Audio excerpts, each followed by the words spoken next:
Okay, so today I wanted to come and talk to you about something that's been kind of bugging me. It's probably been bugging me on and off for quite some time, but I came across another social media post about this recently, just this week, and it really kind of stuck with me. And I really feel the need to speak out. And it has to do with this parent shaming thing, the judgment that we have on other parents. And this specifically is about addiction. And as you all know, my daughter Jamie lived for 15 of her 30-year life as an addict. But guess what? Even during those 15 years, she was more than that. She wasn't just an addict. There was a lot more to her. But I really didn't want to talk about her so much as what it means to be the parent of an addict, and to hear people judging us and shaming us and making quick snap judgments that it must have had something to do with our parenting. You know, whenever there's a mass shooting or, some other awful tragedy, a school shooting, what's the first thing we all want to know? Who are the parents? What's the family? What went wrong? What the heck happened? I'm guilty too. I mean, I still have to fight that urge. And, we're curious. But more than that, we're looking to place blame. That's what we're doing. Let's face it. We're looking to place blame. And I used to say out loud that if your children went astray, if something went wrong with them, if they became an addict, they went to jail, whatever, that it was your fault. It was your parenting. That's how ignorant I was about it. I was on my soapbox about that. And let me tell you something. When Jamie met her addiction beast and I fell off my soapbox, man, my friends, I fell hard. It hurt. But I had to face that. I had to face the fact that I was judgmental too. I was ignorant. I didn't understand. And for those of you who are listening to this who don't have children or family members in addiction, and you think that your children turning out good is all about you, it's not. I mean, God bless you for being good parents, because that does matter. But I was a good parent too. And the people that I know whose sons and daughters wound up living with that addiction beast, they're good parents too. And so, I hear these comments, I hear these posts where it said, well, you should know where your children are. I always knew where my kids were. No, you didn't.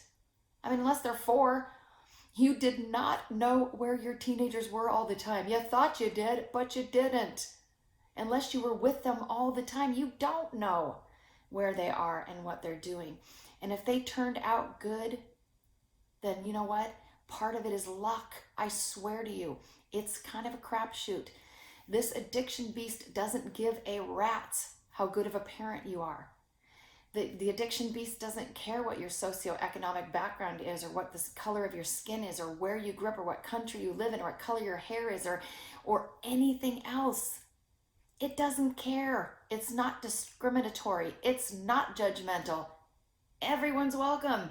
The fact that your son or daughter did not end up on drugs, or maybe they tried drugs and were able to get off of them, then I'm so happy for you. Seriously, I truly am. I would never want the road that I have lived for anybody else, because let me tell you something, it's hell.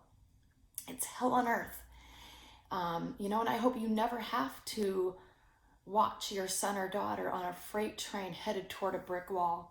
I hope you never have to get that knock on the door like I got, finding out that my daughter was actually murdered. She did not overdose. But I hope and pray sincerely that that never does happen to you. But it's really not all about you, and it's not all about your parenting.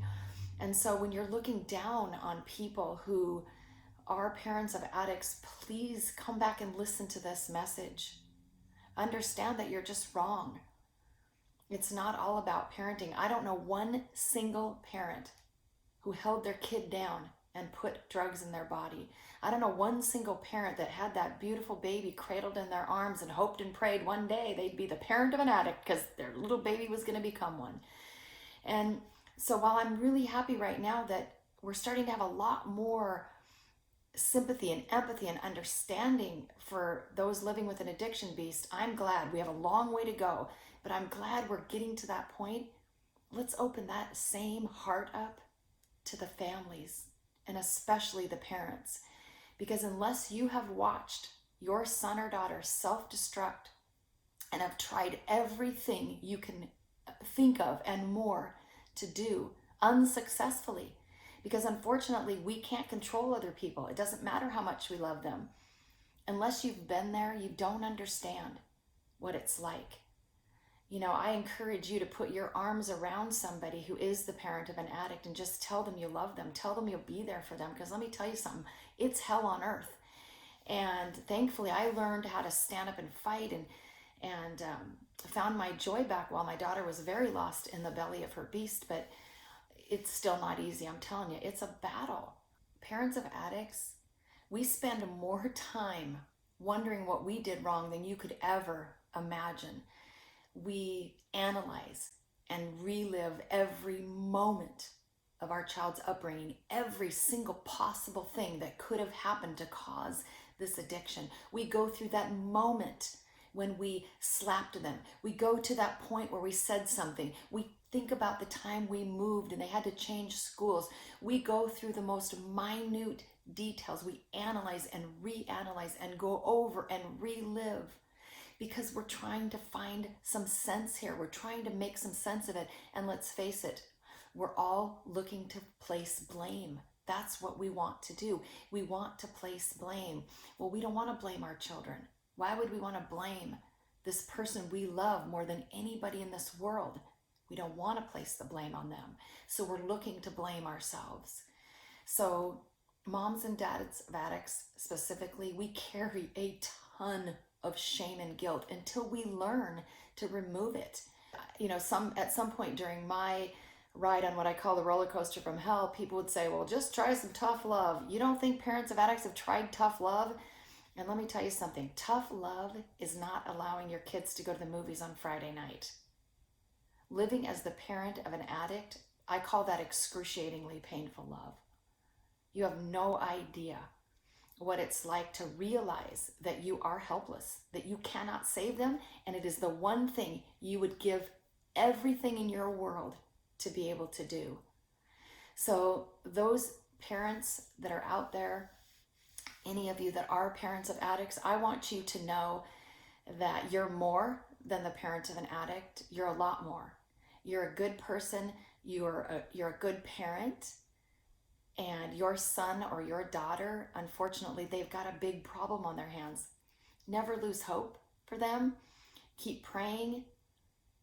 For those of you who don't have family members who are addicts, really try some compassion and pray. Pray for those people out there that are going through something that you can't even imagine, and you can't imagine until you're living it. I never imagined in a bazillion years that I'd be living as the mom of an addict. And certainly if you had known my daughter Jamie, you would never guess that she would wind up living the life that she did. You'd never guess that. This was the smartest person I've ever known, so talented and popular and had a great family and went to youth group and was in sports. So let's stop making judgments about things that we know nothing about. I hope that, and really I hope and pray this never happens to you and you never have to fall off of your soapbox. I hope you never have to live in a world where your son or daughter is putting poison in their body and they're lying to you or stealing from their grandmother. I hope you never have to wonder where they are for weeks or months or more at a time. I hope you never live in a world where every single time the phone rings, you jump out of your skin, and when it doesn't ring, you're scared to death. I hope you never have to live on that roller coaster from hell, riding it painfully up one hill and screaming down the next, just not knowing what in the world is around the next corner and scared to death of what it might be. I hope you never have to live in a world where your son or daughter finally gets clean, and then at the end of their rehab stint, you wonder what's next, what's going to happen next. I hope you never have to shell out thousands and thousands and tens of thousands of dollars only for your son or daughter to relapse and for you to feel like a failure. I hope you never have to feel what it feels like to realize you'll never be the mother of the bride. I hope you never have to experience what it's like to go to family functions and see everybody else's kids in your family doing well and you don't know where yours is. I hope and pray that you never have to be the one who sees the social media post that says, post this if you have the best daughter in the world, and you haven't even seen your daughter. You don't even know the person that she's become. For all of you out there that are not parents of addicts, I sincerely hope you never have to live in this world, because it is a world that you cannot imagine.